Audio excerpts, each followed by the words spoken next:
This is our Unconstitutional Awakening program.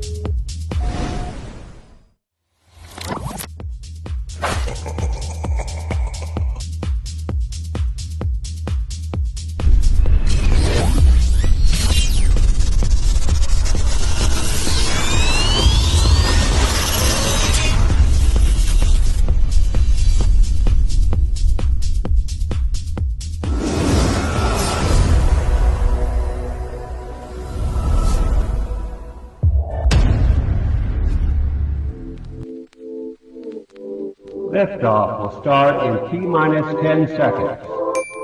10, 9, 8, 7, 6, 5, 4, 3, 2, 1. We have ignition. Brought to you by KD Consulting Redesign.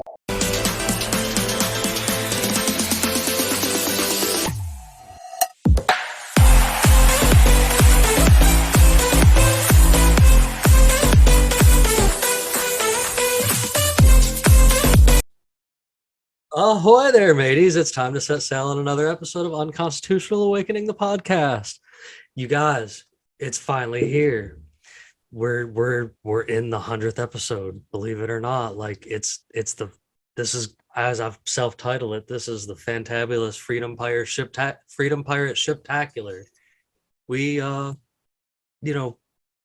just excited, first of all, to be here finally for triple digits. In such a short time, we've worked real hard to get there, and we've made some great memories and some great friends along the way. And this group of guys right here are the best group of co-hosts and partners that I could ever ask for. They do such a good job in bouncing in and out with other people that are here, and all have some of the best perspectives I've ever seen on the planet, as far as like being able to have these conversations and ask tough questions. I think we do a good job just hanging out and talking with all these random people that are out here in this world. And man, we've had some fantastic guests on top of that and stuff. We've grown a lot in this past year, and making it all the way to the 100th episode to me is something awesome. So of course, you guys, this evening I basically have the crew with me tonight. I have Bandit, Neptune, Ox, and Luis. And it's great to have you guys aboard tonight. How is everyone doing? I am doing absolutely stellar. I am doing outstanding, Outstanding. I'm doing great. I'm excited for 100 million more. That's right. I mean, Luis, I know I kind of snuck in and basically pirated you away from things that you had going on before, but I thought you were just a fantastic mix, and I couldn't get away from inviting you back. That's why it's been a fun journey with you guys. I appreciate the time we've spent and the interesting topics we have come across and explored and discussed and fought civilly, because Sure. I remember we've had a couple of times that we're like ding ding ding ding ding.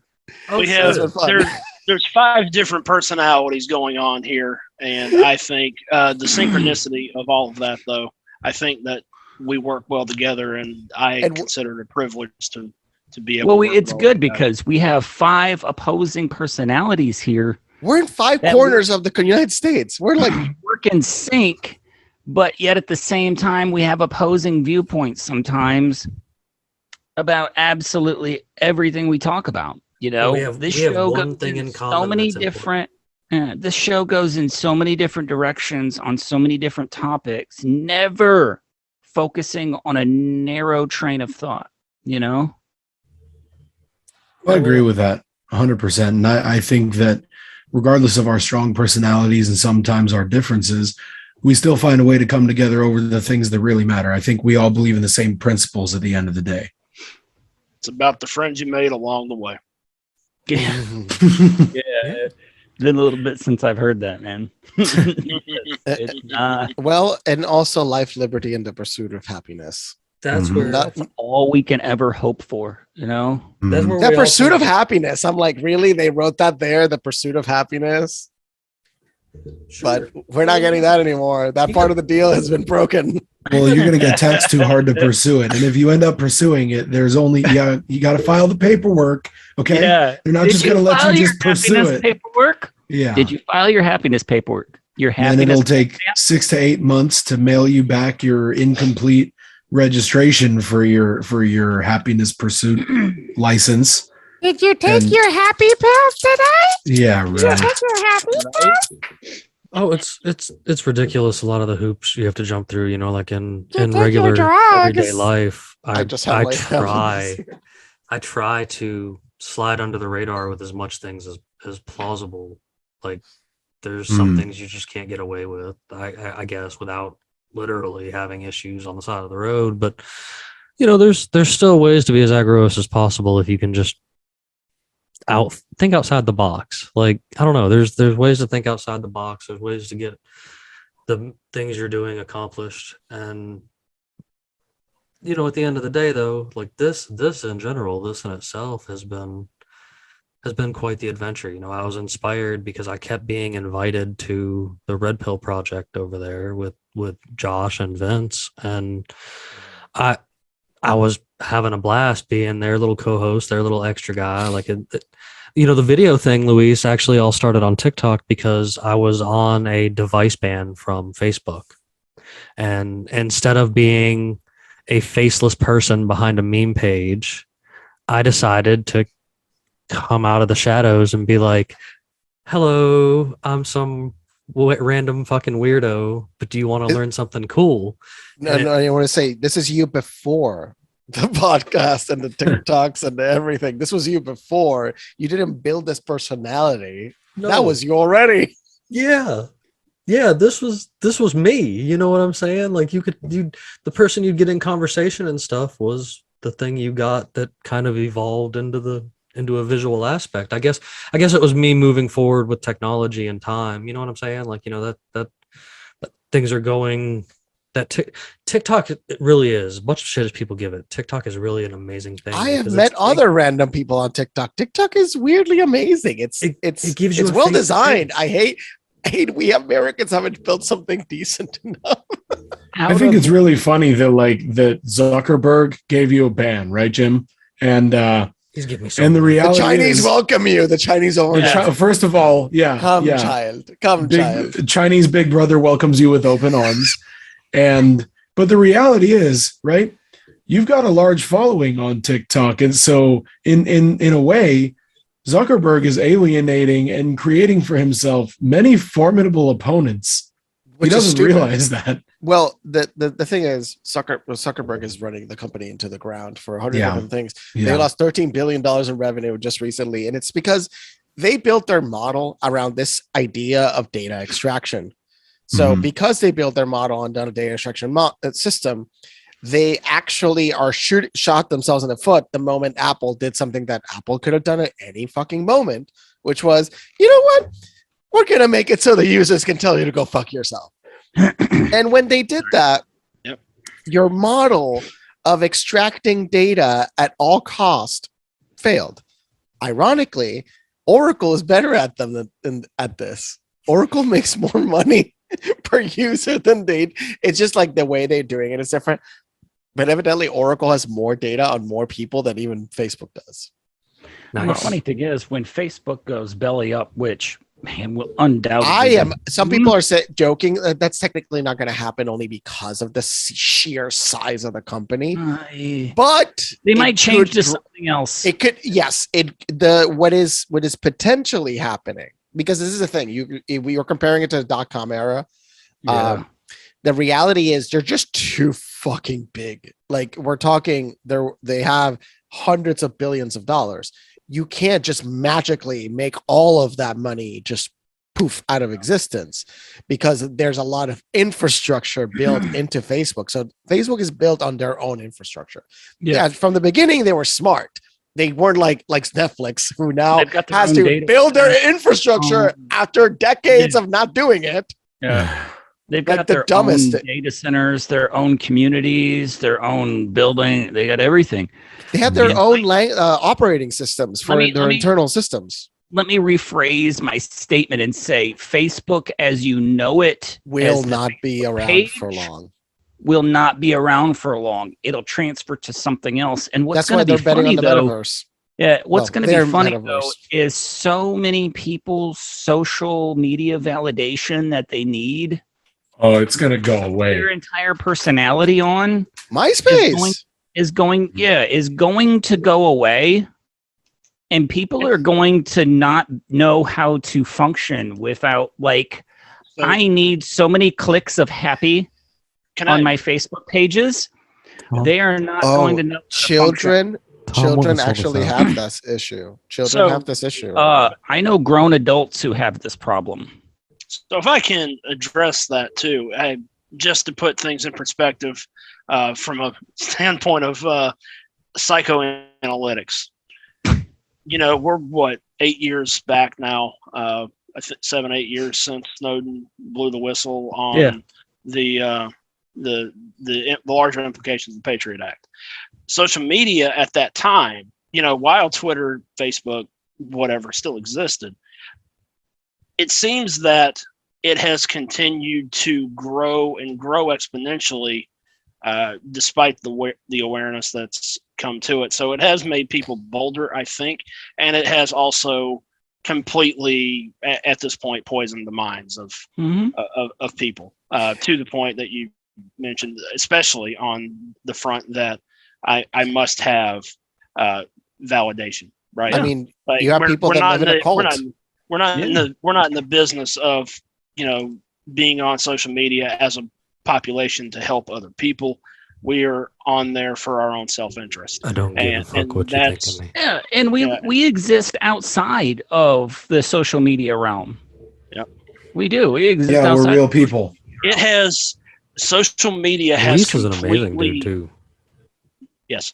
Social media, though, in by and large, has completely ruined social interaction. Yeah. When's the last time you've known someone who can go out to eat, can go out, have a nice meal with their significant other, their spouse, whatever? Just look around you in any restaurant, you see people on their fucking phone all the time. It's the modern day zombie apocalypse, man. For real. It's two parts, right? It's brain rot. To some people, yes. I agree. To some people, it's become that bad, but to some others, I'd say there's scales, right? There's proportions to it. Yeah. There's people that just document the moment, and you can document the moment because remember, this is now your camera, so you can't like to everyone. So I'll give you the other point of like some people just want to document. It is a double-edged sword. I'll agree. That they're not. You can see them. You think they're on social media. They could just be literally just turning on the camera and like just turning on the camera. Sure. But still, I mean, even Alton Brown was, several years ago, he made a statement that he thought taking photos of all your food and every meal and putting it on Instagram. He said it was horrendous for. It is weird by and large. It is weird, and I don't know where that term came from. Yeah, it demeans the value of the content. But I want to see pictures of Ox's food because he's a professional chef. And so that's actually different. When you're a fucking chef, that's actually a problem that I run into. Like when I'm making food, only please. It's different. But if you're a chef, when I'm making food at work, you guys, I almost want to take pictures of it before it's the finished product, so people can actually see what goes into it and like how there's a real process involved. But I feel like a douche when I pull my foot. Because I just left a job that was absolutely brutal and had me thinking like, hey man, maybe today's not a bad day to get rear-ended by a semi. We're gonna make sure to you become a private chef to the right people because there is a lot of demand for that. Oh yeah. Look, go ahead, Ox. Sorry. Oh no, I appreciate it. I also think, and I've thought about this quite a bit actually. I cook a lot of really cool food for a lot of people, and my purpose in life, I feel like, is to bring joy to those people through my preferred medium, which is food. That's my culinary canvas, so to speak. But I also want to like kind of just take pictures of how I eat in the process of giving that to people because I never eat that shit. Like, it's awesome. It's terrific food. It's delicious.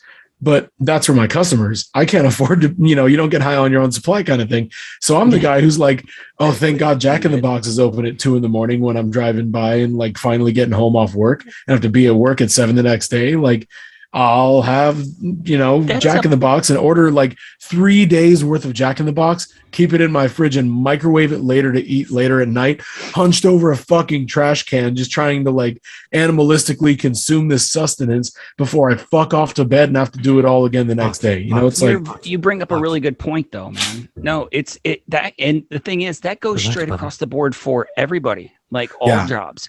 A janitor does not want to come home and clean his house. A chef does not want to come home and cook. Somebody that runs a daycare does not want to come home and take care of their fucking kids. Right. I don't want that's to a bad way to put it, but it does happen though. No. You being in IT, you don't want to come home and fix your fucking computer. You don't want to come home and do the job at home that you get paid money to do in the outside world. I knew a person that was a chef, but he was a piece of shit. And he once cooked a turkey and like cooked it wrong, and it was like raw inside. I was like, ooh. My first turkey, I cooked it perfectly. Like went to school and I cooked better than you. Like some people go into cooking and it's fascinating. They even go into it. I'm like, but you naturally suck. Like what? I mean, so my thing is less that I don't want to do it at home because I actually love to cook at home when I'm not at work. But my thing is like, I don't even have the time. I literally need the sleep or you guys have all understood sleep debt before, like when you owe your body sleep, your body's going to come and take what it wants. It's Debo, The food industry is a bad industry in that sense. It's one of the most destructive industries. But I think it would be really good actually to show how like all these chefs that do this cool shit eat, because like if I took a picture of my food, probably 70% of the time, it's going to be me eating some like quick sandwich or wrap or taco or whatever over a trash can. So I don't have to clean that shit up. And it's not glamorous, but it's reality. And I think on the other side, it does. But on the other side of it, it's like Alton Brown says, taking photos of all your food ruins it. But I think taking photos, if we look at the term all in a literal sense, it would actually show people the reality of it. I agree.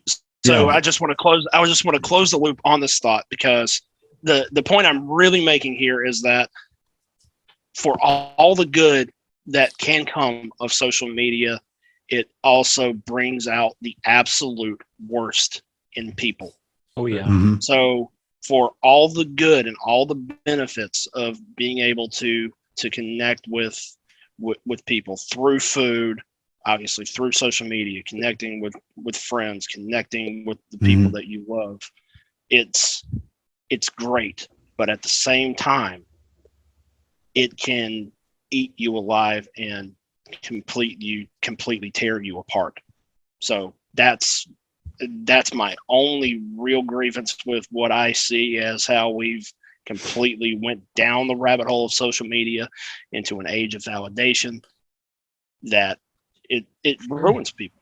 And it does not ruin everyone, but it can have that seriously negative, detrimental effect on your own mental health. So that's it. And we're here for, and it doesn't. I don't give two shits if this 100th episode gets 2 views. No, it's not about that. It really is not. It's just like every meme, every TikTok video, every ridiculous Jim Bob Oval Shorts, what grinds my gears ran that you used to be privileged to on places like Facebook before I just gave up on there, kind of, other than memes. I'm just putting the information out there. Like, I'm not scared, I guess, of putting information out there or giving a factual based, view on something and stuff like that. And it doesn't bother me. But on the retrospect of this situation, I do actually really appreciate looking at the statistics for this show, for example, because I never personally thought that this many people would be that interested in, something that I do. Like it's gone back and forth as far as it being like, I guess, about, to me it's not about like the views that I'm getting, but it's so cool to see that there are people viewing it. And so I really want to thank all of those people out there, like seriously, because this isn't like a toot my own horn kind of situation. This is a thank you to the thousands of people that are out here checking this out, literally all over the world. I sit here and share this stuff with the guys, of course, and just other things, but there's literally places all over the world checking out the show and stuff, and that's pretty amazing.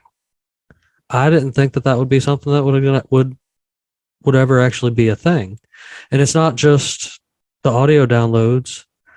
There's almost 10,000 view. We're getting close to the 10,000 view mark over here on Rumble, which I think that's pretty awesome. And we're getting pretty good at the, right here, not far behind, in BitChute, which I think that's awesome. And there's also plenty of people over here on Odyssey viewing and stuff. Odyssey doesn't have it set up like everybody else, so I don't get like a full background, but I appreciate everybody over there watching it and stuff. And it's pretty amazing, and all of this stuff that folks are out here checking this out. Because if anything, this is going to be for my kids to go back and watch their weird ass dad on the internet when he's long gone. Right. Once you put it there, it's there. You know what I'm saying? Like, no matter who says this, that, and the other, at the end of the day, you can't really delete the internet. There's always going to be somebody that's got it servered somewhere, saved, something. It's there forever in a sense. It's on a server, it's on a hard drive, it's on a something somewhere. And what'll be really cool is when my kids my age maybe or older, and they're like, oh, I'm gonna watch and see what kind of crazy shit my dad talked about that actually came true. It's the circle of life that we look for purpose. Like, if you don't have purpose, you're always going to be looking for it. If you don't have it, you want to find that purpose, and achieving purpose is doing something that is meaningful to you, meaningful to you. Yeah, exactly. That's what matters at the end of the day. Meaningful to you. You don't have to live life based off other people's perception of you, and that's the reality that really didn't exist to the scope it does now with the constructs of social media and the dynamics of the internet. Like 100 years ago, you knew the people around you, and that was your tribe. Mm-hmm. That was it. That's all there was. A few hundred people around you throughout your life. That was it. Maybe a few thousand, depending on the scale of where you lived. That was it. That was all there was. Now you are exposed to something that you never got exposed to, which was the critique of potentially a few hundred to a few thousand to, in some cases, a few million people critiquing you. And if you open yourself up to be in that space, well, you got to have some thick skin, and you have to just believe in what you're saying to an extent. Or at least if you're playing a game or you're playing a character, play it well. On the other side of that coin, right, regarding social media, I think there's a lot of people who just post unnecessary shit. Like, how many times have you guys seen like an Instagram page for someone's dog, right? Okay. Well, how bad does... Wait a minute now. They're clout chasing with their dogs. I think that's like some dogs are adorable. Profile, they have a picture of their dog. And yeah, but you know what? Like I love dogs just as much as the next guy. I really do. But your dog is not going to... You're doing it with their dogs. They're looking for dopamine through their dog. Why don't you hang out with your dog? Cats make the internet. Yeah. Did you hear about that? The internet. The first time something like Lambda, the Google or system, the AI, the first version of it, the first thing it did when they logged on to the internet, look for cat videos. That's like awesome. They were like, really? We failed. Just like, we fucked up somewhere. We've created a man with an IQ of 90. We have failed, ladies and gentlemen. We have failed. They just look for cat videos. I don't know what came of it, but they did say like it was kind of funny am I not that they supposed look to for look cat videos. It's just that its first instinct when it logged onto the internet is looking for cat videos. Like that just tells you how much. Do you ever seen that video of the kitty cat that goes like, "Ee!" Like the person just like tickles it and goes like, The it's a few seconds. It's like 50 million views. It's just a kid going like, "Ee!" one of my real life little Padawan buddies that's quite a bit younger than me that I've worked with, and he hangs out with me and stuff, and he sends me lots of cat videos on TikTok, and so usually I totally actually start my morning with No, cat I'm videos. now looking the funniest possible. Well, remember Grumpy Cat? Sadly, Grumpy Cat has passed. And Popcat's a Grumpy permanent Cat- part of our opening. But Grumpy Cat has passed away. Do you guys see? He passed away a little bit ago. Yeah. Yeah. And people literally, there was a line. There was I think it was a South by Southwest. People wanted to go meet Grumpy Cat. Dude, there was like lines going around city blocks More of a line to see to meet Grumpy Cat. Grumpy Cat than the Queen. Oh yeah. Well, oh, rightfully did you so. notice all the people that are going to meet? They're all white. They were like, interesting. Everybody's white. Yeah. I'm like, not everybody in England's white, ladies and gentlemen. It was the population is like just old white people, I like guess. 40%. Just in London itself, it's only 40%, and 40% white in London. And the mayor was Muslim. Like they're super progressive. People are like, London's still racist as fuck. But compared to Europe, London is way more tolerant in some respects than half of Europe. Europe is still like what we call like white supremacists really exist in Europe. Yeah. And this the thing is like in America they say, oh, there's so many white supremacists, and like what is it? They say there's like less, like there's a few thousand of them. Yep. That's it. You want to know what though? On paper, Luis, if your name was just spelled like Lewis and they just read about you and what you believe, they'd be like, look at this white supremacist. Oh, I know. Even though it's ridiculous. I'm born and raised in Puerto Rico. Right, but I'm saying like if they didn't know anything about you and they just read what you believe, they'd be like, "Oh, look at this white supremacist over here thinking for himself." I mean, I have been confused as white many times, and it's infuriating to like get that stupid like, or they say white. What is it called? What's that term? I keep forgetting it. It's just so stupid. It's like you're depending on the fact that you look semi-white. And I'm like, I have some form of privilege. And I'm like, white privilege? No, it's not that white privilege. It's like white adjacent. I have openly it's something similar. Yeah, I have openly been called colonizer multiple times on this show in the first 100 episodes. Okay, then. Really? Well, you do have the pirate hat. Sure. But like this one dude, this Mexican fellow, I think it was like episode 4. He probably called me colonizer 18 times in the recording. I would be like, did you just recently watch Black Panther where they refused to refer to that one white guy that made it to Wakanda as anything but colonizer? Could that be it? And then the brainwashing is powerful. Yeah. Very. And then, that's what I was saying. To come back and do it again. People live in a cult. People live in a cult. Yep. But people live in a cult, and you have two realities in the, well, you have multiple realities in the United States if you look at it, but you have two large blocks. One believes in objective reality, and then the other one lives in delusional world. I think they're idealists. No. I was just saying, I think they're idealists.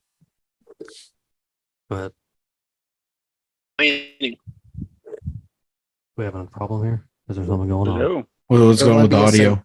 No, it was the sync issue for a second.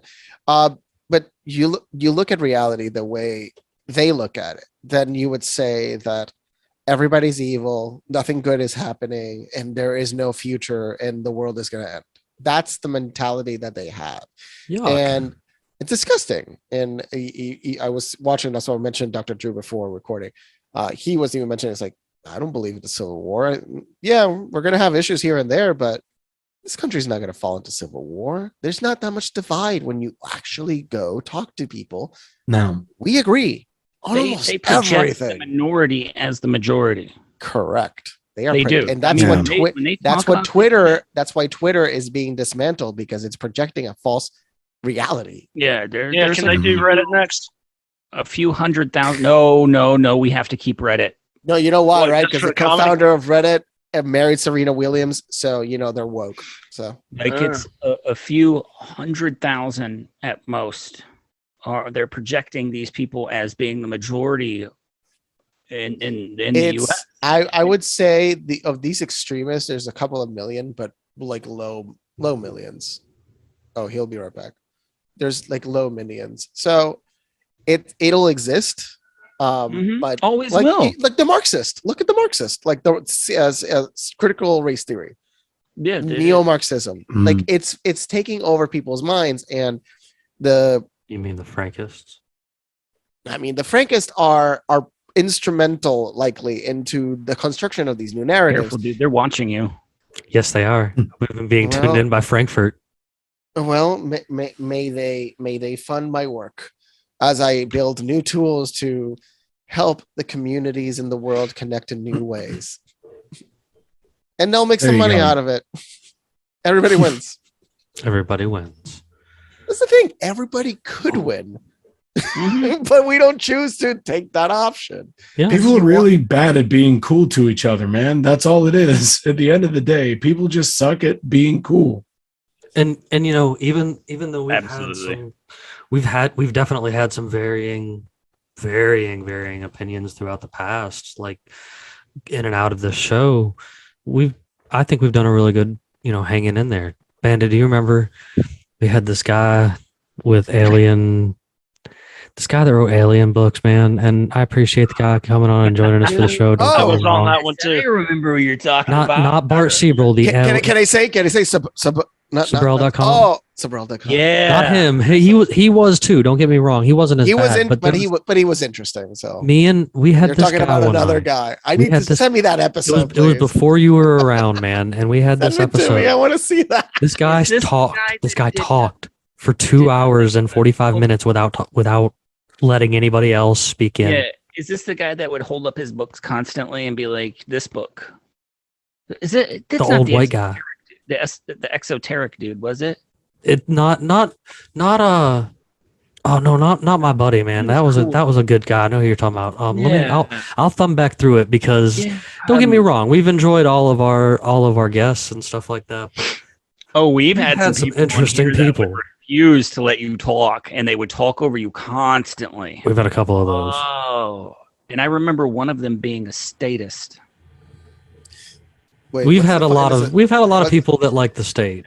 It's hard to get around. When you define, can you redefine? I want to make sure I have the correct definition in my mind. What do you define as a statist? Somebody that will their entire life and personality revolves around which side of government they have chosen to follow. Like they believe that their side is the one that is going to do best for society. And I was speaking about this episode. What's the number? That's a 46. I do remember that guy. 45. I do remember him. He was interesting. Don't get me wrong. I appreciate him coming on, but he didn't let me talk for a very long time. I was on an episode of the History Channel's Ancient Aliens. Is that the guy we're talking about? He was. Yeah, gotcha. Yeah. I mean, the bodybuilding, crazy-haired Greek man. I was more like laughing my head off, realizing, wait, the story of him is fascinating. Which one? Okay, the man that is now meme for aliens. He's and evidently in real life he's a wonderful human being. Yeah, he's like I've watched sweet his episodes. The Ancient Aliens. He is obsessed with bodybuilding. Like whatever, he's not hurting anyone. No. It's just like he followed the shows and stuff. I'm like, okay, that's hilarious. Yeah. And other interesting hobbies he had, and then he also had all this thing with aliens. It's just you look at his background and you're like, how did you end up here? I don't know, but I gotta figure out how to do that. It's like a peak like the meme of a very, very popular like aliens. Aliens. They use him for everything, and he will be in the future recognized in such an interesting manner. I don't know if he understood what he was an doing. Expert on aliens, he'd be like, you were on a meme. Part of me wonders, like, if he has established enough. I wonder if he's established enough of an identity to create like actual wealth, like towards his net worth out of that. And if he has, he's made some money out of it. That's what I'm saying. He's not poor. Merch. He needs to make merch. That's what I'm saying. I don't know why he's not a big internet personality. Honestly, I don't know why. If he could establish generational wealth out of that, that would be like the craziest thing I've ever seen, and I respect it. That's the dream. Like, look, Charlie D'Amelio in a single year made $20 million from zero. Another kid. Now, I enjoyed TikTok, Brad Olson. We had him on twice. Have you seen the guy that does this? You know what I'm talking about? Oh yeah. The starts guy with a K. He's worth millions. He made Kabir or whatever. Kabir, yeah. In 1 year, the 1 year he grew from nothing to that. He made like 2 million, and he comes from not much at all. So he didn't come from wealth at all. He came from in that country's version, like poor upbringing, to creating what he has. And like through hard work and and focus and like creating this character of just like making fun of the absurdity of reality, which that was his brilliance, is that his character has no language because it's universal. And that was the brilliance of his character. He could relate to anyone on earth because he has like, I don't know if you've seen how much he's been like reimagined, but that guy is a whole thing, and there's like a whole thing behind him. So through for example, physical comedy, it fucking works. It's universal. Everybody understands it, no matter where you're on the planet. That's why certain things, as long as they're universal, they have very large appeal, and he selected the right focus and he succeeded. And that's wonderful. That's a good example of somebody that connected to the world, created potentially for his future generational wealth. What if he doesn't squander it, everything he's doing, which he's young, he could. But, if they're not dummies, they have everything for the rest of their lives, their families' lives, and they'll live in Elysium 100 years from now. You know who one of my favorite little show friends is that, hangs around and is always in my messages? Carson. Our little military buddy out in the middle of nowhere that just pops on and bitches about crazy shit and says uncomfortable things for no reason. Like he's I like him. He's a good person to have found. Okay. He's okay. He may be Air Force, but he's okay. He's he is in a division that's relatively safe for now. Unless he's called into a fucking battle into a theater.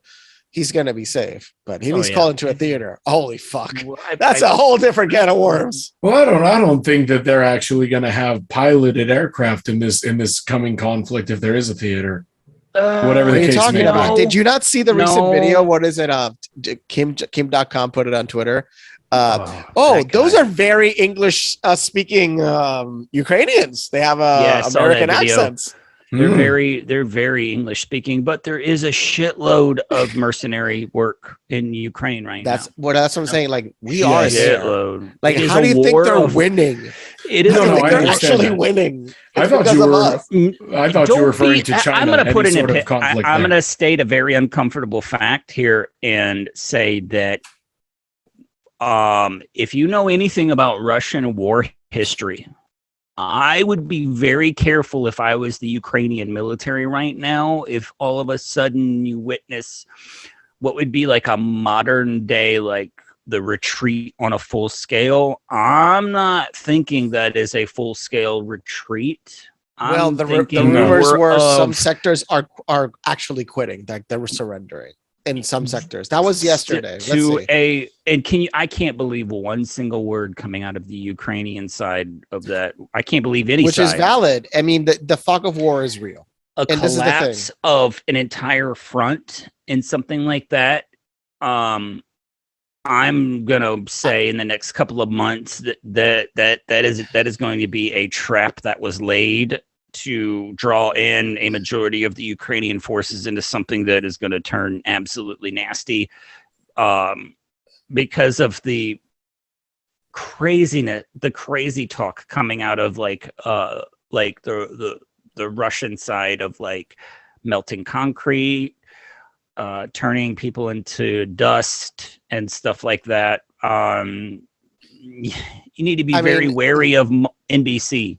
You know? The communications framework of the Russian military has been completely atrocious, which has been the current reasoning for how bad this op is going.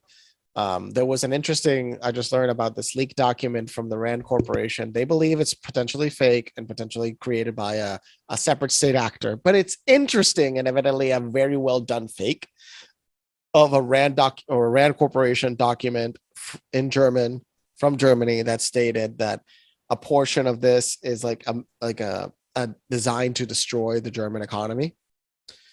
And it's just interesting, like all of the things that are playing out and all of the actions. You have to always think, what are the very smart people in closed door rooms talking about? Because I have been in Rand Corporation meetings and I laughed my head off when I heard the nonsense they were saying.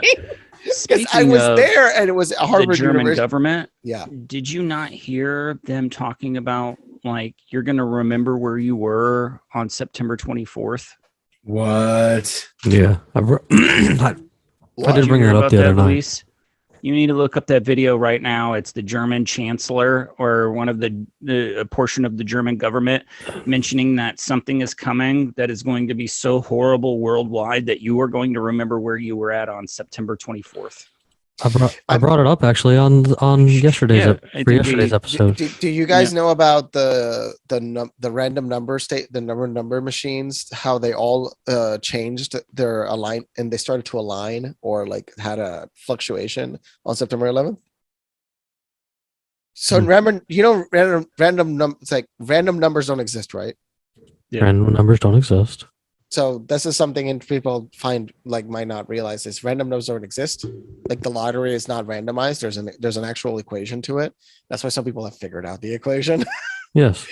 But the lottery is rigged to an extent. That's why it's been found to have been rigged several times.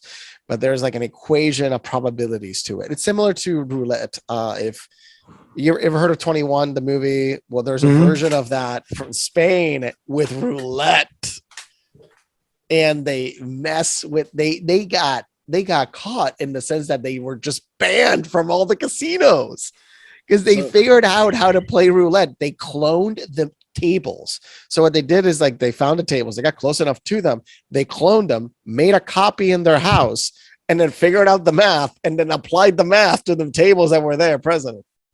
It was brilliant, but very complicated. Sure. But in Spain, they made a lot of money. I want to bring to everyone's attention as well something. Speaking of and on with what's going on in Ukraine right now, I was having to look this up. But with regard to if they're trying to punish Germany, cause crippling impacts across Western Europe, the Eurozone. Obviously, we all know that. Haven't they been doing that for the last 70 years? Yeah, pretty much. I mean, well, that's why Poland said that the Fourth Reich never lost, because that's why they have the Eurozone and all that. Yeah. Take a look at Germany's cash infusion into Rheinmetall 2022 fiscal year. Look at that moving forward from April of 2022. Germany tripled its investment in the Rheinmetall. Mm-hmm. Would this be primarily used for? That is their primary manufacturer of tanks and aircraft. And Germany also just announced the new KF-51 Panther tank. So I think that the writing's on the wall. We should probably expect something spicy to come of all very that soon. Very soon. Well, I mean, this world doesn't exist without war. For real. Doesn't, man. None. Peace and prosperity is abnormal in society. It really is. No, really is, man. As somebody who's been there if and you have peace and prosperity, it's almost always built on the back of a war economy. Yeah. Our biggest years of economic growth in the United States immediately followed the Second World War. Yep. Yep, there's the KF-51 right there. That looks nasty. Yeah. It looks like it was designed by like Nike or Reebok. Like it's very sporty looking for a tank. Well, it's very that's very. It's intended to replace the Leopard in service as primary heavy battle tank. They can still build tanks, man. I'm not gonna lie. They can build tanks. I give them that. But yeah, I mean, we talk about war in the aspect that obviously the world does not move without war. It's one of the primary drivers of for some reason our invention, because for we're God's willing sakes, to go off of the deep end to invest millions or billions of dollars into R&D and manufacturing to support a war effort, or send fucking money, as we already talked about the other night, referring to the massive investment we sent to Ukraine in arms. And what was it? Keep me honest. Wasn't it like $300 billion? That we sent Ukraine over in that budget? No. It's like a total of like 100 billion so far. Okay. Only 100 billion. Wait. Only 100 billion. Wait, so we were at 60 billion 3 weeks ago. When the fuck did we get another 40 billion? Probably while we were sleeping. I think they just approved another. There was another budget bill that came down the pipeline sometime. By the way, how wet do their beaks get every time they get all this money? Like, are they getting a hard-on every single time they just give away billions? They're sending the military-industrial complex to Taiwan now. Boner over this shit. Yeah, this morning or last night that Taiwan suddenly was hit by a 6.8 magnitude earthquake? Oh, I didn't even know about that. Taiwan this morning? This morning or last night, like a 6.8? I know the day before that, there was another earthquake in Southeast Asia. Oh, wow. There was a big earthquake. There was a 7.3 in Southeast Asia. Yeah. Now 6.5, 9:41 this morning. Yeah. Or local time, 9:41 local time. Tristan, we had an earthquake last week. Not a coincidence. I heard, but I didn't even feel it here.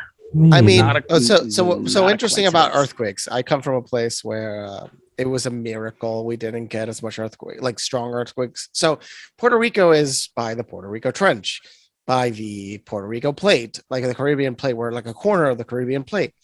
We should be getting like destructive level earthquakes, and we're like a ticking time bomb, like California, like San Francisco is. So we're a ticking time bomb. The whole island is on top of a ticking time bomb. Stop it. And no, just so you guys know, that's a reality that we face every day here in California. We literally post Facebook statuses like, "Did you guys feel that?"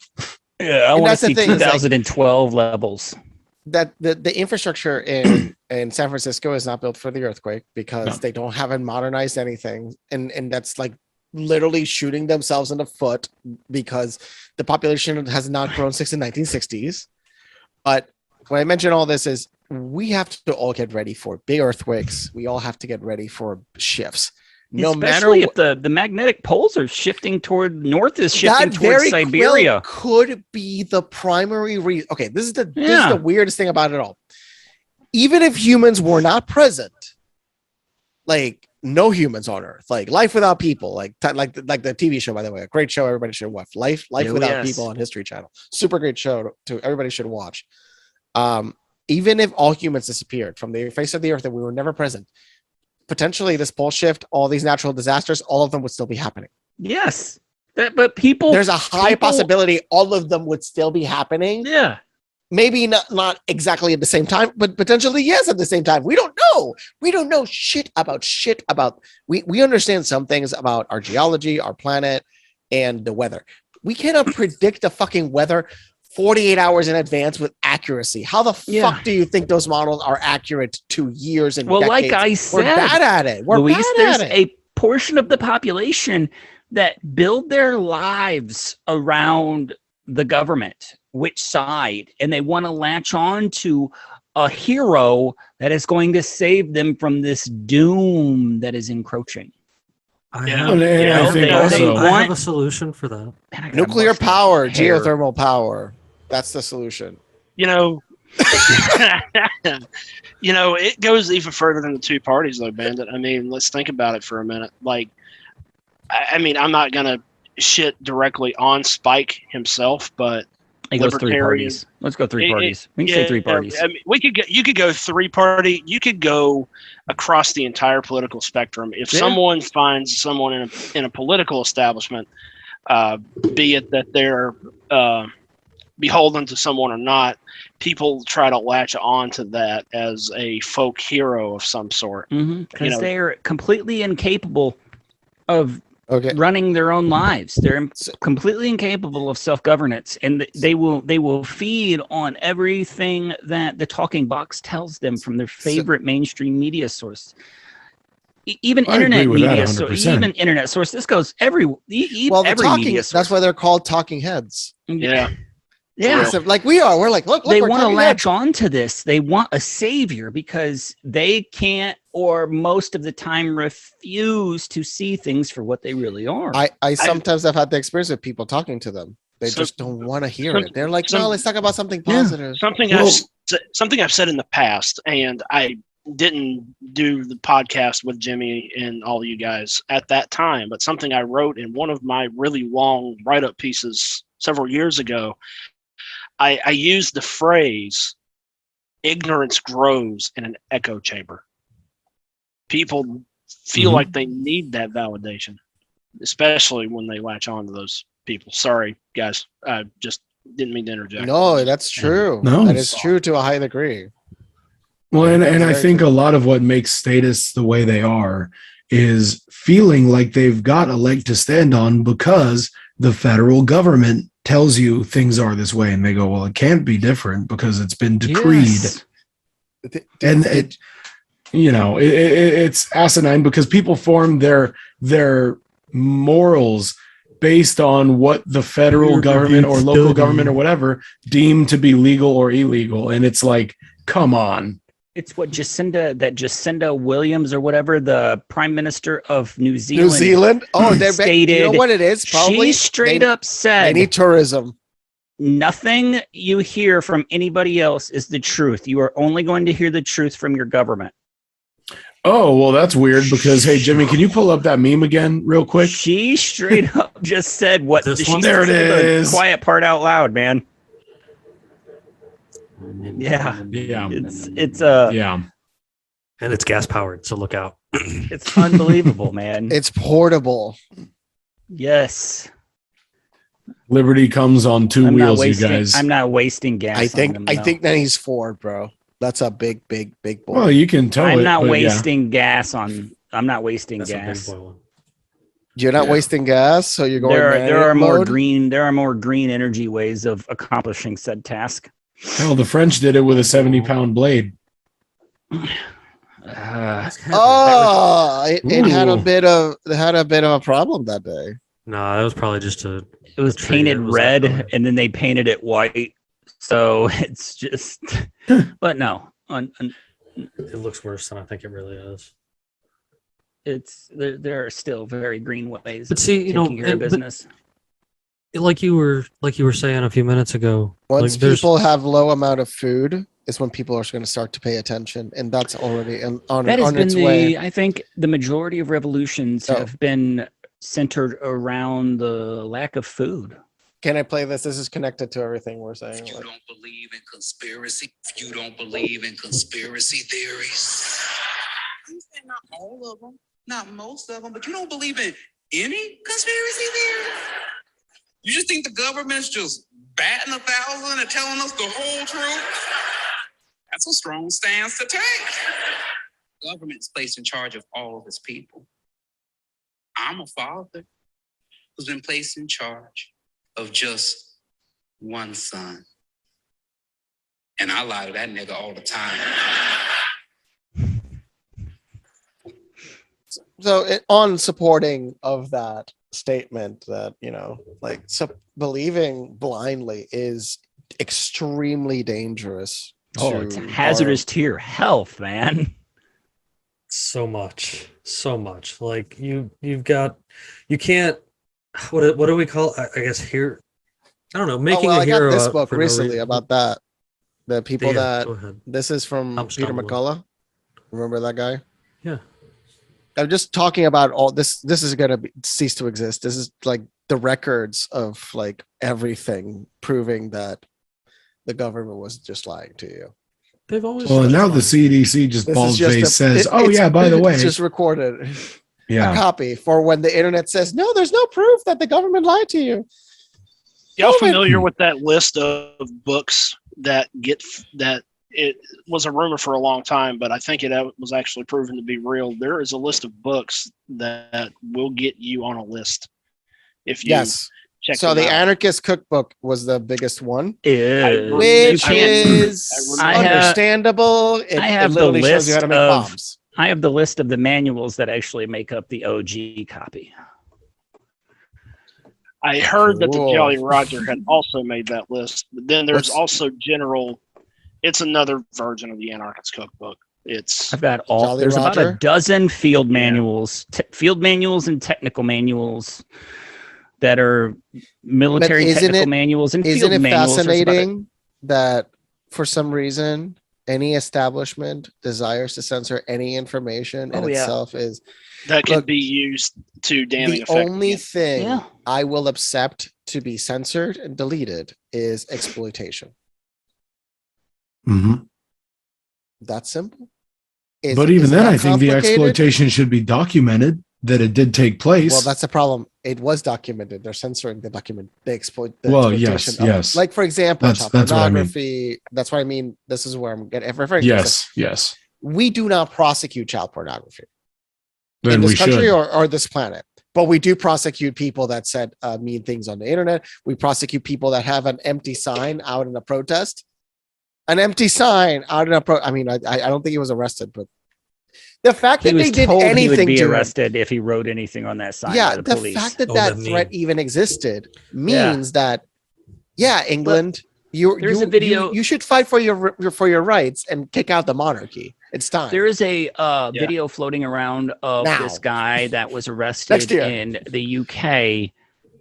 The cops showed up. The bubbies showed up and arrested this dude because of he offended somebody because he posted a, like, anti-trans flag on his Facebook or social media, and it offended somebody so bad. Their feelings were so hurt that the police actually arrested him and charged him. Did you not hear about Count Dankula?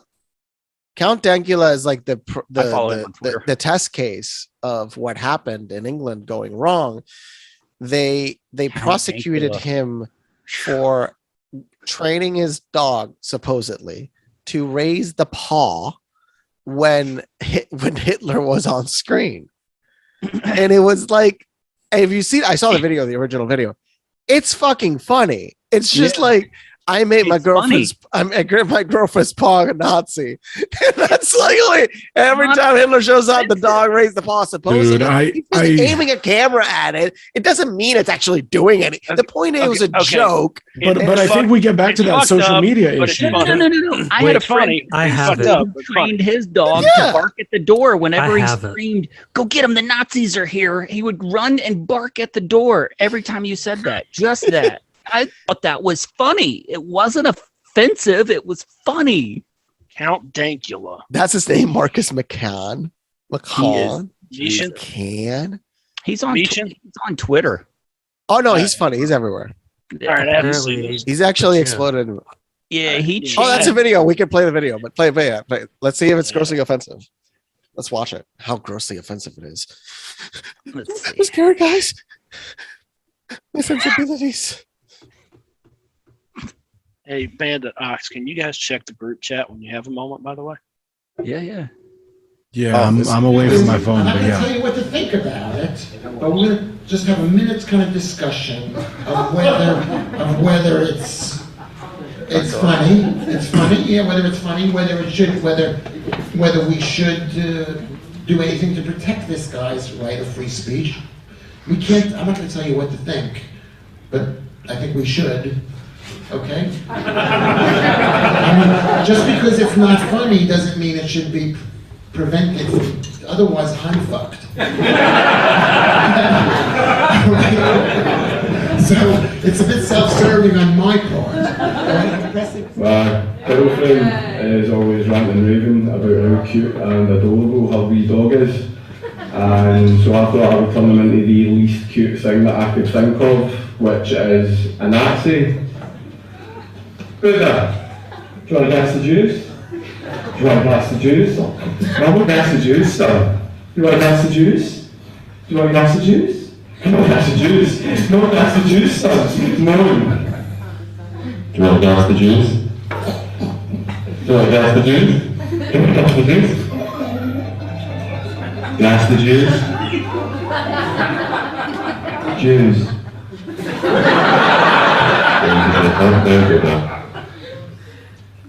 Time to get up. Do I pass the juice?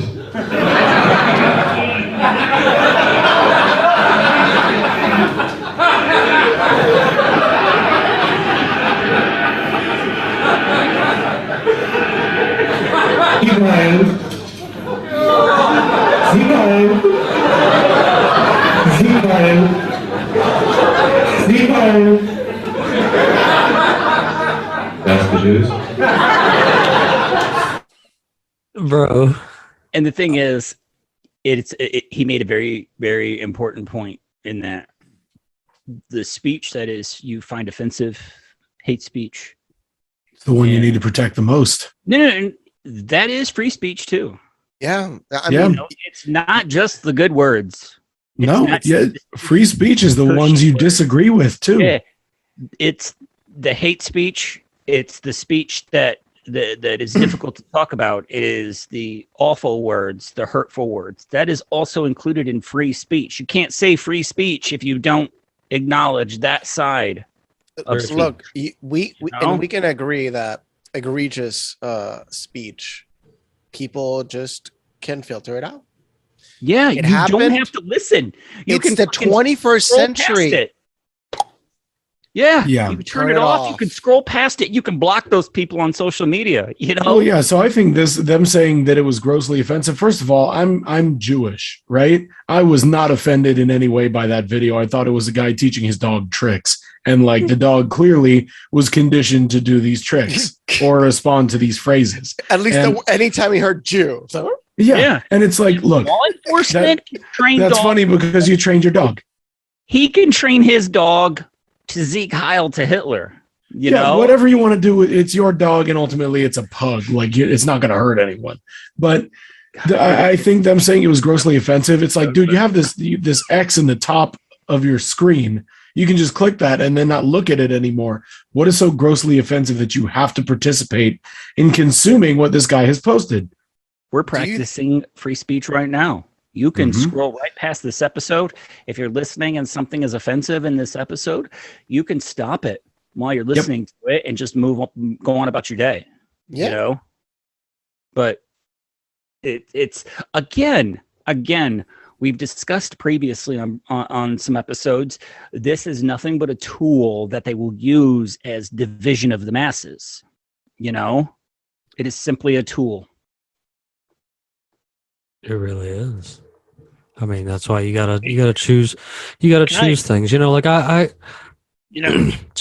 talk like a sailor because I'm a pirate. You know what I'm saying? Like, don't get me wrong. In a heartbeat, I'll use things that people find offensive all the time. But like at the same time, I'm trying to spread a better message. Like I'm not out here name slinging or, you know, throwing mud and stuff like that, acting a fool. Like at the most, you're gonna get me to call you a pine cone or a walnut, and I still find that absolutely hilarious when people get offended by that because, you know, being pine cone or walnut, that's quite funny. Excuse me. I just have one other thought to bring up on free speech. And it actually goes back to Third Reich Nazi Germany. And I don't feel like enough people take into consideration that Goebbels, their propaganda minister, had a lot of control over what was allowed to be broadcast inside of Germany. But he also had the same control over what could be broadcast outside of Germany. And I'm sure you guys already know this, but if you don't, I'll put a link in the chat for you. So, to widen the appeal of the Third Reich outside of Europe, Goebbels sanctioned jazz music to be played as a component of their means of appealing to other cultures. But jazz music was not for digestion by the German people. So if you were in a country outside of the Third Reich, you could listen to jazz music while listening to some dim-witted message about the Aryan race. But if you lived in Germany, you couldn't listen to that music because it was played under the Weimar Republic and was considered to be degenerate by its own virtue. So it's an interesting read when you think about the suppression of freedom of expression and freedom of speech. Well, look at TikTok. And I forget the Chinese counterpart. Come on, somebody help me with this. Well, the Chinese counterpart of TikTok shows people doing good things, shows engineers, scientists. It promotes internally a lot more crafts. It supports like creating of things. It supports good things, relatively speaking. And then outside, it supports garbage, stupidity, outlandish violence. There's plenty. It supports hatred. It supports, like, look at TikTok lives. That's some sick shit, though. Yeah. You want to see a dark side of TikTok? Just go to the live TikTok version. lives, man. They are not looking at anything unless you get unless you're of social media. This is one of the reasons it took me this long, Jimmy, to get on TikTok. Like, my brother had been using it for a couple of years. Well, you don't have. You can ignore the lives. Yeah, I don't watch them. I will absolutely not. It's the closest thing to the dark net without having to go through the thing to get to the dark net. I promise. There's plenty of the good side to TikTok. There man. is. There's a lot of great. You can stay, and the thing, you can stay on the good side, and you can hopefully your algorithm projects to do. You have to train the algorithm. So many good ideas for cooking, outside projects, raising animals. It's gardening. There's so many good things, but man, if you so much as like venture off like your chosen path to like the dark side of TikTok, that shit is like way out there. You have to train the algorithms. So one of the things you can do is whenever you're using any platform, look up the not interested tab. Whenever you just see content that just outright you have zero freaking desire to see it, not interested. Just really start one day. Everybody is doing it to some capacity. So that's why I'm saying it to anybody.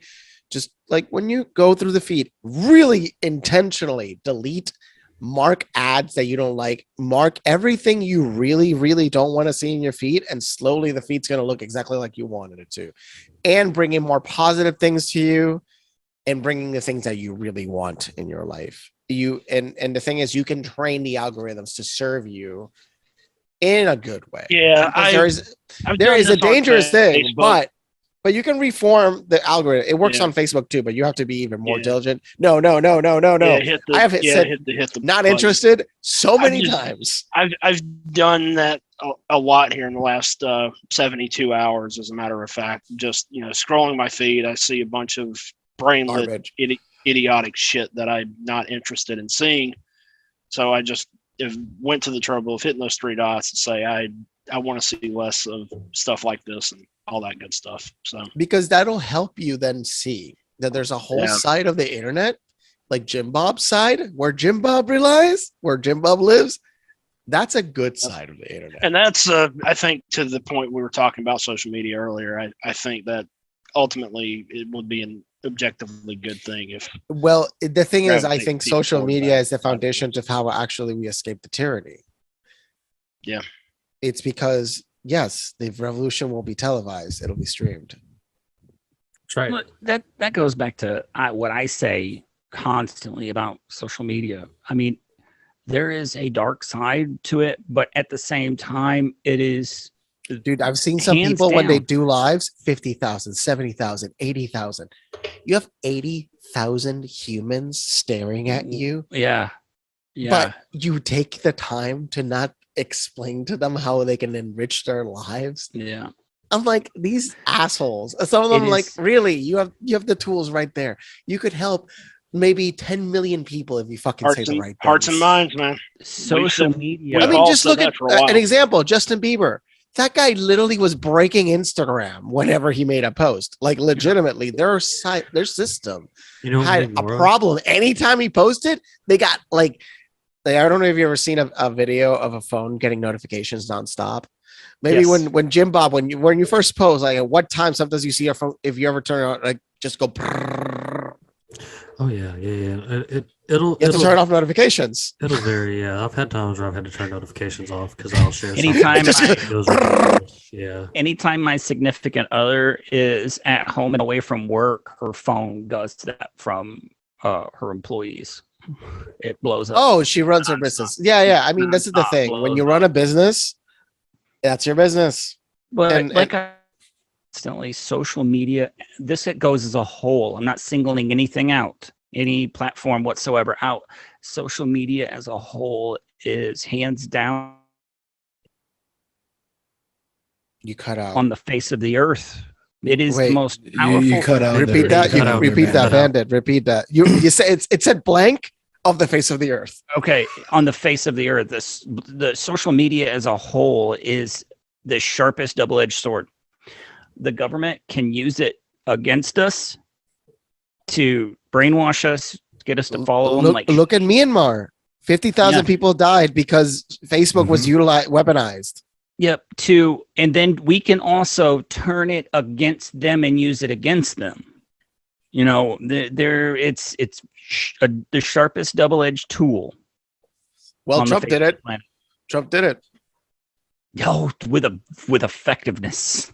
Because even though he is an old man that doesn't really understand the internet that much, he understands people. And that's the weirdest thing about it. Like, people comprehending in their head, this person is so dumb. Da, da, da. One of the greatest. This person is a manipulator. The planet. He's a manipulator, and one of the greatest con men to ever get involved in politics. They're all cons. All politicians are. Well, I think Donald Trump was on a different level of being a con. He wasn't even that. He's not even that rich. Nation. Well, think about it. Entire nation. Bloomberg's worth $60 billion. He spent $500 million campaigning against Trump. He was, by the way, he was paying his aides everything. I wish I would have worked in his campaign. I would have gotten a free laptop and $10,000 a month to do shit. I think. Sorry, go ahead, Luis. Yeah, go. I was just going to say, I think Trump realized the power in being essentially the world's largest meme dealer, because he literally would stand up there. Remember the CNN one? Yeah, he would say boorish, outlandish shit. And people would be like, this is hilarious. I'm turning it into a meme. And he understood the power in that because he was present everywhere. His face was on everything. His name was on everything. That MAGA hat bullshit and the MAGA bullshit is... That was a touch of brilliance. Creation. It was a meme. Ever. No, it's become a political movement. Okay, so now I don't know if you guys seen. Now it's basically the Democratic Party, which is divided between the MAGA psychos. I'm going to keep going. Subdivision. The Democrats are divided into two parts. The same way the Republicans are divided into three parts. The Democrats, I would say, like, you have the crazy leftist psychopaths in the Democratic Party. You have the establishment Democrats like Nancy Pelosi and the warmongering psychopaths in between.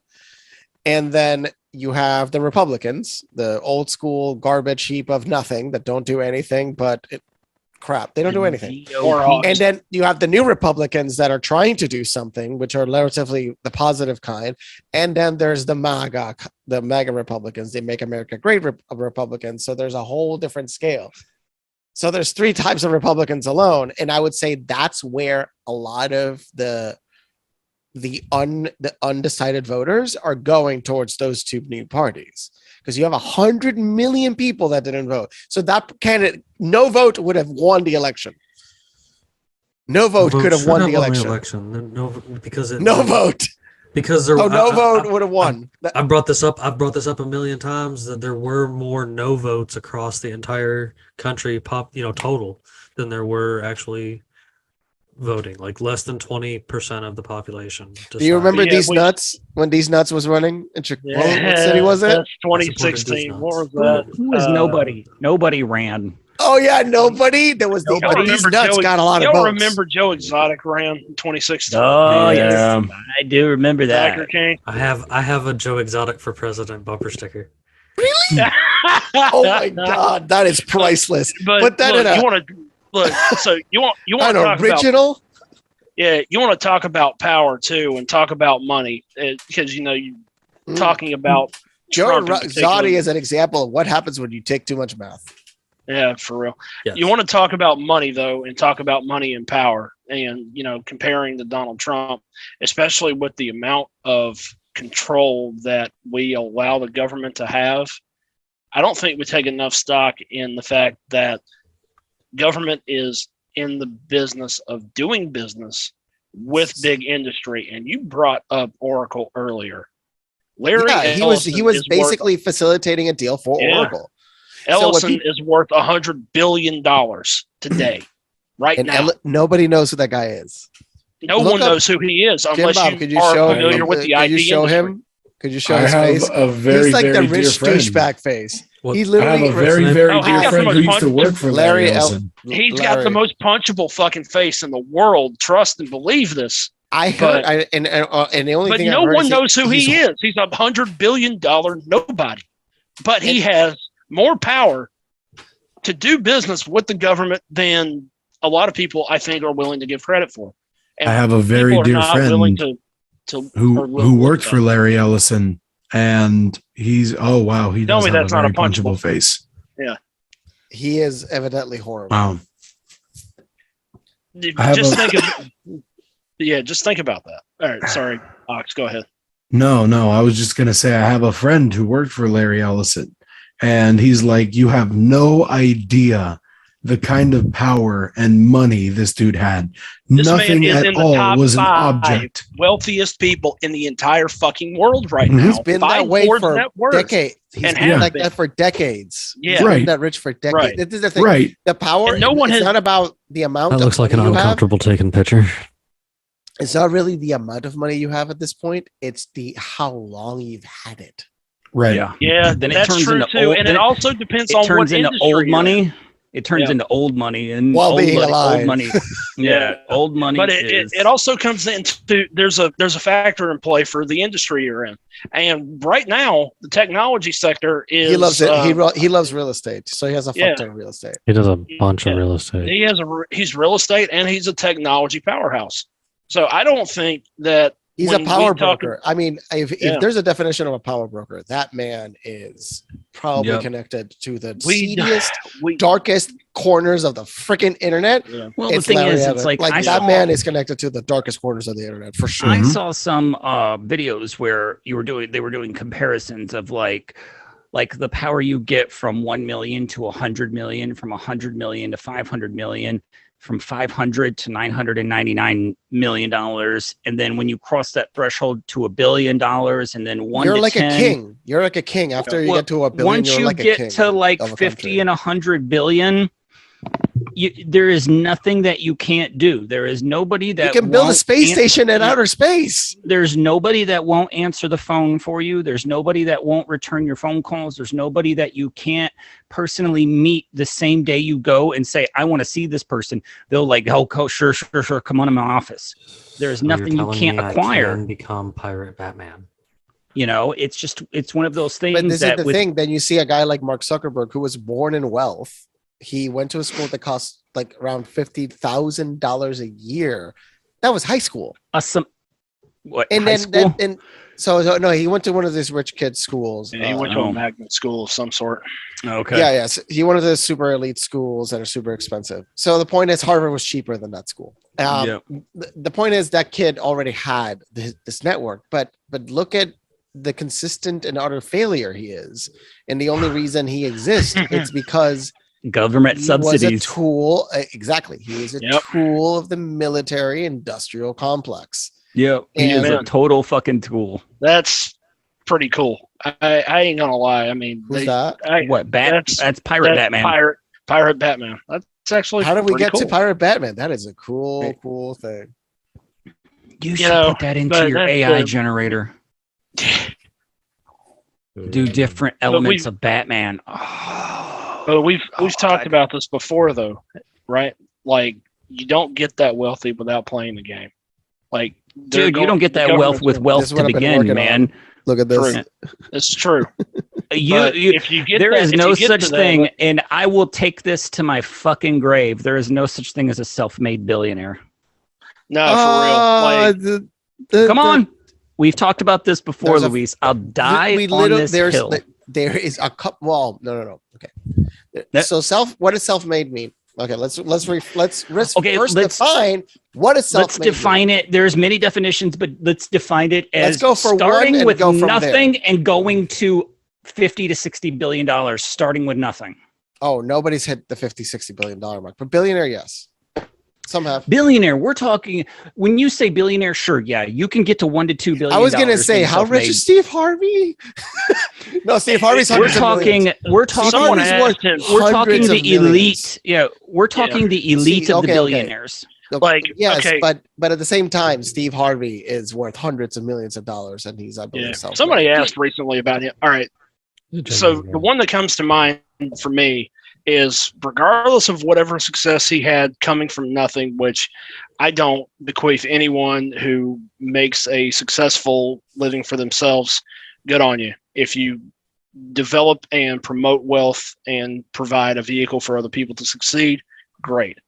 But Bezos jumping from nothing into being a multi-billionaire is weapons grade horse shit. So he might have made millions on Amazon, but he didn't get to that multi-billion-dollar status he is now. He got a $300,000 loan from his parents to start Amazon. Yeah. Where did his parents get? By the way, in today's money, that's over $1 million. Where but I think Trump actually got $1 million as a loan. A small loan. A small loan came of $1 from million. Wealth. Man, dude was born with a gold spoon in his ass. For real. Trump. And the same with Bill Gates. What do you mean gold? Platinum. Platinum. And let's look at Bill Gates. Bill Gates also born in wealth. In wealth. Yeah, his mom got him the fucking sit down with a info dude from Microsoft. By the way, those robots on the left are real fun stuff. Is that Jeff Bezos inside of it? I don't believe you. Yes, that is not Jeff Bezos. That is Lex Luthor. He really is Lex Luthor. He really is. He wants to be. He wishes he was Lex Luthor. Yeah. I think we have defined it. I think that's the problem. We are going to get. I think. Wow, that is. No. He only wishes he was as smart as Lex Luthor. Man. Wait. Okay, look up Jeff Bezos' brother. That's Lex Luthor. Look at Jeff Bezos' brother. He was like Lex Luthor, man. The real Lex Luthor would destroy Bezos. Well, annihilate him. Let me tell you one thing. Jeff Bezos is likely one of the best deal makers. I wish he would talk about that. He doesn't talk shit about what he really does. No. And that's like the mystery with that guy is like he doesn't say anything related to how he does what he does. He says like some parts of his daily like what he does daily, but like there's so many facades. I remember seeing one video of him washing, like just giving his dog a bath. I'm like, possible, improbable. Maybe you today chose to give your dog a bath. But it might be like a grounding tool, like he just takes care of his pets or something, but he also has kids. and you never see his kids on anything. Yeah, look at the second. Like that's his brother. He looks like that 47. guy has a very punchable face as well.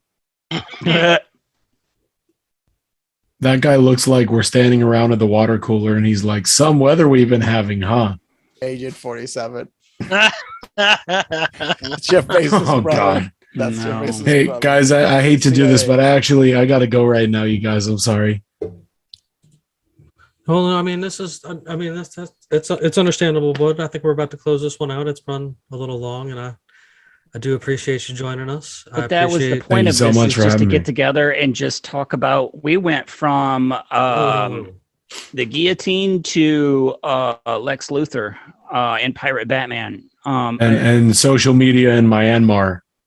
Yeah. Ethiopia too. Everybody should remember Ethiopia is still in a civil war that's killed hundreds of thousands of people. Yes. It's been happening simultaneously with Ukraine. But almost nobody knows about it. Oh, that's one of a dozen civil wars going on in the world right now. Yeah. Ox, before you leave, do you have any final words or thoughts you'd like to share with the world and everybody else here? I just wanted to personally thank each and every one of you guys for being awesome on this podcast, and I look forward to the next time. Yes, sir. Absolutely. And now that you've got a little more time, maybe you'll get back around here a little more often. That's the plan, hopefully. Fantastic. Luis, you got anything for us before we sign off? Things gonna be okay even after some madness of September. Go around. We're gonna still go around the sun. We're not gonna get hit by a solar flare. We're rotating around the sun. The Earth is not flat. You dumb flat Earth dumbasses that don't do any fucking actual research. We'll still be around in 5 billion years. No, I think by then the Earth has been burned into a toast by the sun expanding. The super red giant. Let's hope so. Okay. But this is the thing. The point is, life is short. You're here taking a trip. Imagine you took a flight to this planet Earth, and this is the flight. This is the journey. Try to enjoy it. Neptune. Life doesn't get any easier or more forgiving. We only get stronger. Nice. Bandit, you got anything? Do not. No? We're at our 100th episode. Yes. That's 100 more than some people. Yes. Yeah. And we will march on. We'll continue. Yeah, to add to that, you're 100%. We will continue. We're here's to 100 more. There ain't no stopping this train that we're on now. I love that we can spread awareness about information without trying to fearmonger it down someone's throat on a constant basis. We just come here every day and talk about really cool, interesting shit and see where the conversation goes. And I think that's the biggest hurdle people need to climb over, is that if we have disagreements, there's no need to mudsling. There's no need to act childish and throw temper tantrums. We just laugh about it, find reason to laugh again and move on. Richard Pryor and Gene Wilder had it where they were the top of their chain back in the day. And I know I might sound like a boomer for this shit, but like those guys, we need more comedy like that. Just people that are willing to show the world that we can come from completely different walks of lives, but we can come together in comedy and just laugh at each other and laugh at ourselves and one another. Like there's laughter, guys. Laugh at me.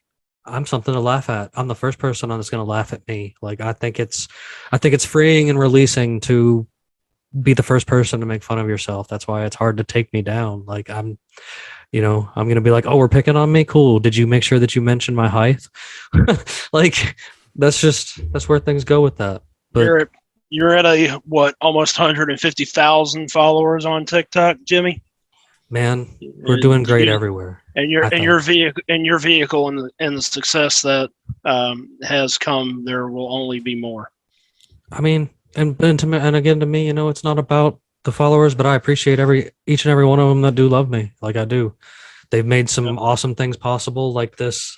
He's doing AI work. It's right there, Bandit. They've made some awesome things. It's made some awesome things, happen, like this show that I've funded to make go on so that I could bring more of me, because apparently people want more of me. And like, I appreciate you guys for being in the ship with me and keeping it rocking. Like I wouldn't do it with anybody else. Honestly, you guys are the best. And everybody out there listening and watching, you guys are the best. And you can check out our website on constitutionalawakening.com. There's links to get back to some cool merch that we got. There's links to get back to the awesome sponsors we got that I did fail to mention in this episode, but I do appreciate you guys. You guys are pretty awesome out there giving alternative choices to the status quo. And that's the kind of stuff I want to continue to support and continue to bring more unity and continue to bring people back on the show. I mean, 100 episodes, we've had a lot of guests. So, and we're gonna have a lot more. I've already got bookings through October from people that I've talked to that I'm looking forward to, because we've got great things planned for the month of October, because it's totally going to be spooky month. We'll tell you more about that in the future, of course. But thank all of you for checking us out and listening and watching and giving us all the love and support that you do. And of course, it can't be doing it without having something good to say at the end of the. Let it be gold. So, why did the pirate go to the gym? To improve his booty. You guys have a fantastic evening.